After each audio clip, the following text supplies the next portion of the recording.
વડોદરા શહેરમાં અકસ્માતોની સંખ્યા વધી રહી છે। તેવામાં આજે વાત કરીએ એવા વિસ્તારની કે જે અકસ્માત ઝોન બની ગયો છે। આ રસ્તો સમા મામલતદાર કચેરી પાસેનો, જ્યાં દરરોજ અકસ્માત સર્જાવો એક સામાન્ય બાબત થઈ ગઈ છે। મામલતદાર કચેરી પાસેનો આ રસ્તો કે જ્યાં દરરોજ જ કોઈક ને કોઈક વાહનો વચ્ચે અકસ્માત સર્જાય છે। એક્સિડન્ટ ઝોન લોકોએ તો જાહેર કરી દીધો છે।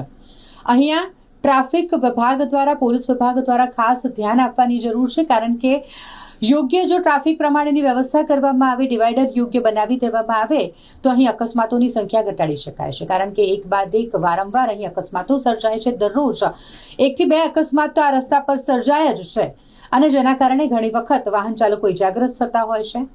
વાહન ચાલકોને જીવ ગુમાવવાનો વારો પણ આવી શકે તેમ છે। આ 4 રસ્તા કહી શકાય એવો આ રોડ કે જે અત્યારે એક્સિડન્ટ ઝોન બની ગયો છે।